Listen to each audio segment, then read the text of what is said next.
Birthday is an amazing opportunity for anyone who's listening to. Whenever it's your birthday, it's sort of like a new year. It's like New Year's in a way, right? Where we make resolutions and we really think about things and we have a clearing out of life in many ways. And I think that a birthday can almost act as the same way and in an even more powerful way, because while the new year is sort of like this big day that everyone acknowledges, it's not really your day, right? Like your birthday is your full new year, if you will. And so I think it's a really powerful, cool time to manifest. We have a lot of episodes about manifestation, which I will link below for you guys. If you haven't listened to them, they're very good, powerful episodes, if I don't say so myself. And so I'll put those in the show notes, but lots of tangible takeaways there.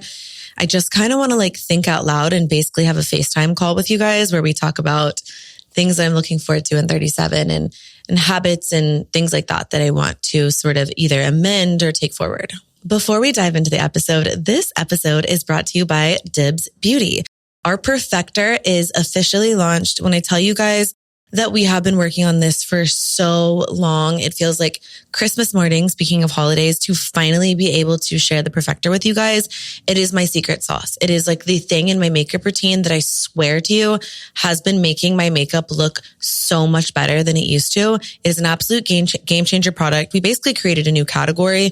You can wear it alone. You can wear it on top of your makeup. You can wear it as a primer. It will help extend the wear of your makeup. It's packed with amazing ingredients. And we have a special code for podcast listeners. It'll be code Courtside to get you guys a little discount on the Perfector. So I hope you guys enjoy. Love you. Let's start out with 36. Now, I am no stranger to lessons and evolution and really digging in whenever something happens. I always think this is happening, as cheesy as it is, this is happening for me, not to me. So whenever it's like something hard or like something doesn't pan out how you thought it would, whatever it is, right? Like, especially in negative lessons, I try to pull the positives from it, whether it's like friendships that, didn't quite shake out how you thought they would, or a job opportunity, something that you were like really looking forward to and it didn't pan out. Whatever it is, when life doesn't go your way, I always try to think of those closed doors as new opportunities for other things. And I think that mindset has always really served me. And so I definitely want to carry that into 37, the positivity and like the ability to find the silver lining in a situation, I think is everything. I have said it before, but I'll say it again. The difference in people who truly have the ability to view life from in a positive lens and draw out the lessons, evolve, look inward, say, hey, how could I have been better here? Or what was I not so great at? And I need to evolve here. Like, look at what's pointing to you, what arrows are pointing towards you, and see what you can work through and how you can evolve and become a better version of yourself. And then realize like, what else is survey, like take a bit of an inventory of the situation. Every time something happens like that, really dig in, whether that's journaling about it, thinking through it, going to therapy, like whatever it is, really dig into a situation and think like, why did this happen? Because if you don't, I've learned that then patterns repeat. Whether that's, I chose like a shitty person and I shouldn't have even given this person the time of day, or I really said I was going to work out 5 times a week and I've only been working out once. Like, what could I implement better? How could I do better here? And it's never about beating yourself up in situations, but I think learning to take inventory and lessons from a situation so that you become a better version of yourself is always something that at any age will absolutely serve you. I feel like 36 was like a little bit of an overthinking year for me in a lot of ways. Like, I think that there were many situations where I just kind of like overthought it and it was unnecessary, because at the end of the day, like, I'm confident in who I am as a person. And whether that's like, again, people in your life or situations, I'm kind of just done overthinking things. I want to be super vigilant about not allowing other people's opinions to really have any weight in my life. I think that that's like been a slow and gradual learning for me. You can't really just wake up one day and say, you know what, I'm no longer going to give a shit what anybody thinks. It really is like a process and a shedding of that like sort of habit. I feel like we're so conditioned and so raised to like, again, like sort of take in everything into account. But at the end of the day, if you're a good person, you're kind, you're like adding value to the world, who cares what people think? Like, who cares if other people don't agree with the decision or want to judge you for something? It's exhausting to care about that kind of thing. And I think especially in the public eye, if you do choose to like put your life out there, there has to be some form of like letting go. That happens. You have to kind of let go of the care for that. But again, that takes time. And so I worked on it in 36. I really want to work on it in 37 and just kind of like officially give it up. You know, I just want to give up really caring what other people think, because I can't change people's opinions, or rather I don't want to, I guess. Like, it's not that I couldn't, I suppose, but my job is not to change what you think of me. My job is to be the best version of myself every day. Like, I am my only competition in that capacity. Like, I want to be a better version of myself tomorrow than I was today, than I was yesterday, every day. And if I can live my life with that mindset, and of course, some days you'll take 2 steps forward, 1 step backwards, etc. But if I can just focus on being the best version of myself, then other people's opinions shouldn't really matter. I think the only time that like stings and hurts is if you're like, shit, like I really wasn't my best self there. I could have done this differently. Or when you have self-doubt, I think like other people can exacerbate it. But at the end of the day, like, I know me. And as long as I know that I'm a kind, good person and I want to put good out into the world and just not perfect, never claim to be, but I'm just going to wake up and do my best every day, then you got to kind of let go of what other people think about you. So I want to just sort of finally put the nail in the coffin of other people's opinions this year. I think that's going to be really major. And you know what? Your opinion is really none of my business.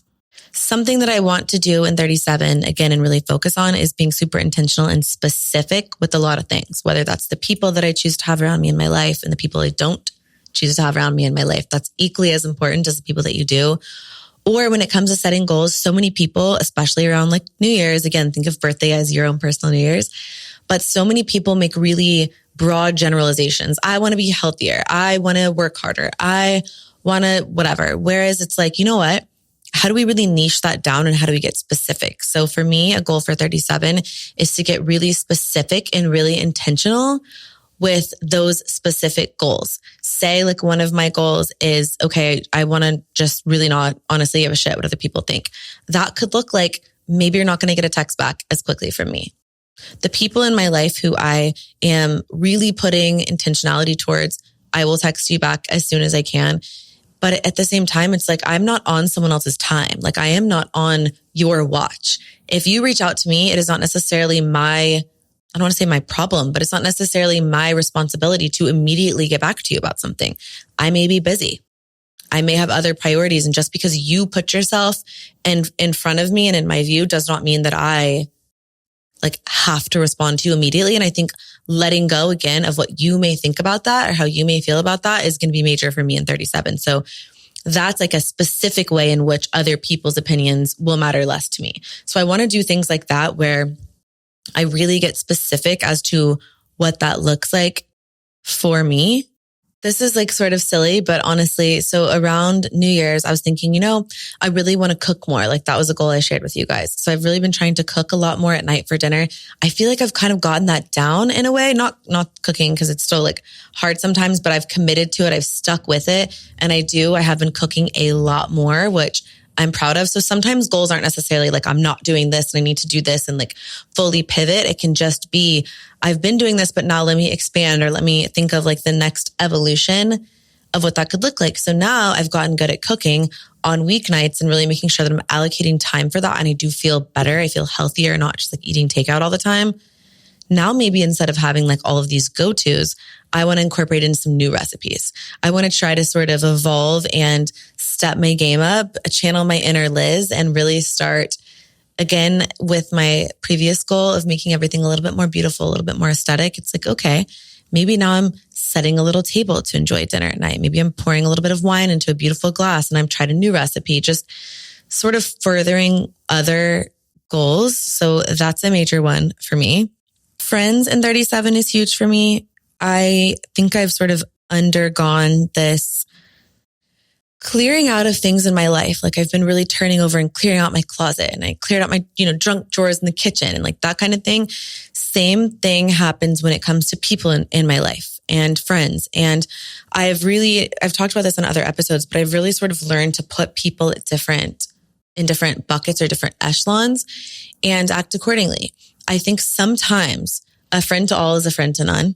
And sometimes when you try too hard to spread yourself thin, you're like doing the people that are really closer that you want to be really close to a bit of a disservice, because you're not giving them the type of time, energy, and attention that it really takes. You're not watering that plant. Like that can't grow as much because you're trying to water 20 plants. So I think it's not only that, but again, niching down specifically here, letting go of the guilt of like, not everybody has to be your best fucking friend. That's okay. It's okay to like somebody and like have the best, intentions for them and enjoy seeing them whenever you do. But like, they don't have to be one of your top 5 like priority friends. Like that's okay. And I think that's healthy as an adult. Setting boundaries. That's another big one. Not giving attention to things that don't warrant attention. There have been so many times in my life, I feel like I've given too much attention to like completely irrelevant things. And in 20 minutes, I'm like, that was so silly. Like, why did I ever care about that? How silly, And so I think not giving attention to unnecessary things is major. And I think like stuff like that will only serve you moving forward. And by the way, boundaries make some people uncomfortable, and that's okay. If me having boundaries makes you uncomfortable, maybe you are not a right fit for my life. Let me say that again. If me having a healthy boundary and doing a good job of saying that, communicating that, and like a healthy version of that, if I share in a healthy way what my boundary is and that bothers you, maybe you should look inward, because that's not really a me problem. That's a you problem. If me having a healthy boundary is not okay with you, you're probably not going to be a great fit for my life. So for me, learning how to communicate what I want, obviously has been like a slow progression over years and years, but I'm in such a good place. I feel like I can clearly communicate what I want. And if that doesn't align with you, that's also okay. But it is not my job, going back to like my first thing I said, to make you like me. It's not my job. Like I always want to show up kind, positive, like mature, loving way and energy for people and be, of course, like received that way. But if me having a boundary doesn't work for you, that probably is just not going to work for me. So overall for 37, I really want me, my priorities, my people, and like protecting that, excuse me, that inner circle to be my priority. So it's less of like the chit chat, less of the whisper, less of the outside noise, less other people's opinions, more boundaries, more time with the people that I care about, more like really getting into it. I also want to I'm feeling like re-inspired by work in so many ways. I think when you've been doing this for 11 years, I'm not talking about Dibbs and podcasting, but Instagram and sharing. Recently, I've been feeling re-inspired, and I want to like continue to feel really re-inspired and inspired again, and sort of like rejuvenated by just sharing things I love, like getting back to the basics. And again, not overthinking, because sometimes when you're in the public eye and you overthink every little thing you say and do, like it's exhausting, and it makes like putting your life out there and sharing not fun, because you just don't really want to deal with it. And so I'm feeling really excited, and I want to stay in that energy, and again, block it out. So really protect myself in like this, I envision myself in this beautiful sort of like rainbow sparkly energy bubble. And I'm going to stay there for 37. Thank you guys for listening to this episode. Comment and let me know something that you are working on this year, because I'm curious and I love reading through your comments. I love you guys, and I'll see you in the next one. Bye.